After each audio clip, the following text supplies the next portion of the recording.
નમસ્કાર, TV9 સમાચારમાં આપનું સ્વાગત છે। આપની સાથે હું છું માનસી સોની। નજર કરીએ ન્યૂઝ ફટાફટ પર।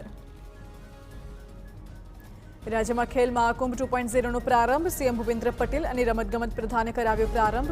આ વર્ષે અંદાજે 66 લાખથી વધુ રમતવીરોએ કરાવી નોંધણી। દર્પણ ઇનામની ચેસમાં 40 લાખનો ચેક અર્પણ। તો નિમિષા CS ને 30 લાખનો ચેક અર્પણ અને અશ્વિન મકવાણાને 20 લાખનો ચેક અર્પણ કરાયો।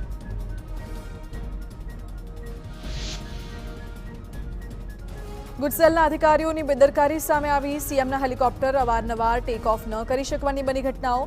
આજે સવારે પણ સીએમનું હેલિકોપ્ટર ઉડી ન શકતા બાય રોડ જવું પડ્યું। અગાઉ પણ આ કંપની હેલિકોપ્ટર મોકલવાનું ભૂલી ગઈ હતી। રાજ્યપાલને પણ આ ઘટનાનો સામનો કરવો પડ્યો હતો। રાજ્યપાલ ભાવનગર જવા પ્રાઇવેટ પ્લેનમાં બેઠા પણ પાયલટ ન આવ્યો।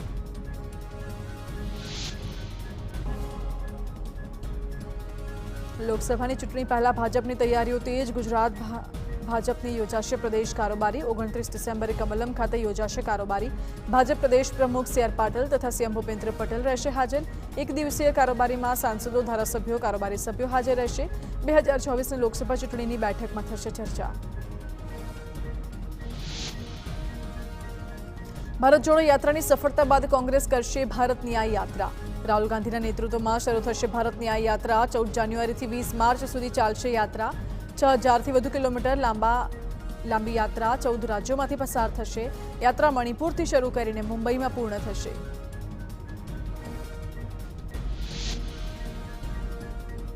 દાહોદમાં કોરોનાની એન્ટ્રીથી હાહાકાર। 28 વર્ષનો યુવક કોરોના સંક્રમિત થતા વધુ સારવાર માટે બરોડા ખસેડાયો।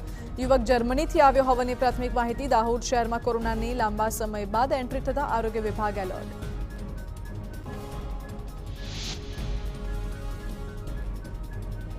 અમદાવાદમાં કોરોનાના 8 કેસ નોંધાતા ફફડાટ। 5 પુરુષ અને 3 મહિલા દર્દીઓનો રિપોર્ટ પોઝિટિવ આવ્યો। નવરંગપુરા, નારણપુરા, જોધપુરમાં કેસ નોંધાયા તો મથુરા, દુબઈ અને અમેરિકાથી આવ્યા હતા લોકો। શહેરમાં કોરોનાના એક્ટિવ કેસની સંખ્યા 42 પહોંચી।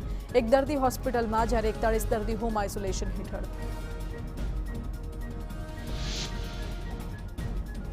ડુંગળીની નિકાસબંધી હટાવવા શક્તિસિંહ ગોહિલે કરી માંગ। કહ્યું, ખેડૂતના હિતમાં સરકાર યોગ્ય નિર્ણય લે। ખેડૂતોને આપવામાં આવે પોષણક્ષમ ભાવ। ડુંગળીનો ભાવ ગગડતા ભાવનગર જિલ્લાના ખેડૂતોમાં નિરાશા વ્યાપી। ડુંગળીના ઉત્પાદનમાં ભાવનગર જિલ્લો મોખરે હોય છે, પરંતુ હાલ પોષણક્ષમ ભાવ ન મળતા જગતના તાતને ફરી નુકસાની વેઠવાનો વારો આવ્યો। આગામી દિવસોમાં ઉત્પાદન વધવાની આશા છે। તેવામાં જો યોગ્ય ભાવ ન મળે તો મોટું નુકસાન વેઠવાનો વારો આવી શકે છે। ગીર સોમનાથના મિતિયાજ ગામના ખેડૂતો નકલી ખાતરનો ભોગ બન્યા। ખેડૂતોએ તળ ગામની ખાનગી એગ્રોમાંથી DAP ખાતર ખરીદ્યું હતું।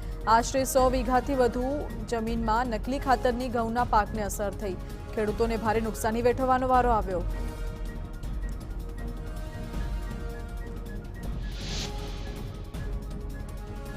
સુરેન્દ્રનગર જિલ્લામાં ખેડૂતોએ પાક પર ફેરવ્યું ટ્રેક્ટર। સૌની યોજનાનું પાણી નહીં મળતા હાલત કફોડી બની।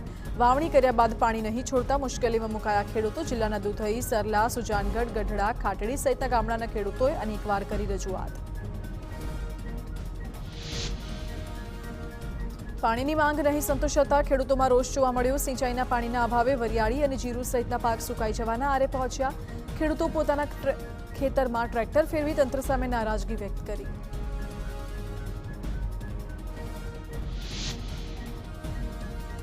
વડોદરાની MS યુનિવર્સિટીની હેડ ઓફિસ ખાતે વિદ્યાર્થી વિકાસ સંઘનો વિરોધ। એટીકેટીની પરીક્ષાનું પરિણામ જાહેર ન કરતા પ્રદર્શન। ટેકનોલોજી ફેકલ્ટીની ઓક્ટોબર મહિનામાં લેવાઈ હતી પરીક્ષા। યુનિવર્સિટીની બેદરકારીને લીધે વિદ્યાર્થીઓ નોકરી અને અભ્યાસથી વંચિત। રજૂઆત કરવા ગયેલા વિદ્યાર્થીઓ અને સિક્યોરિટી સ્ટાફ સાથે ઘર્ષણ।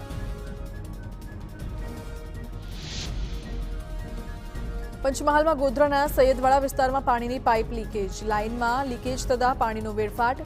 પાણી દુકાનોમાં પ્રવેશતા માલસામાન ખરાબ। પાલિકા પ્રમુખે કોન્ટ્રાક્ટર કાર્યવાહી કરવાની ખાતરી આપી।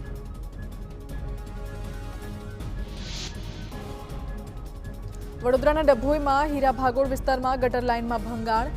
દૂષિત પાણી કાંસમાં વહેતું થતા લોકોને હાલાકી। પાલિકા તંત્ર વહેલી તકે સમારકામ કરાવે તેવી સ્થાનિકોની માંગ।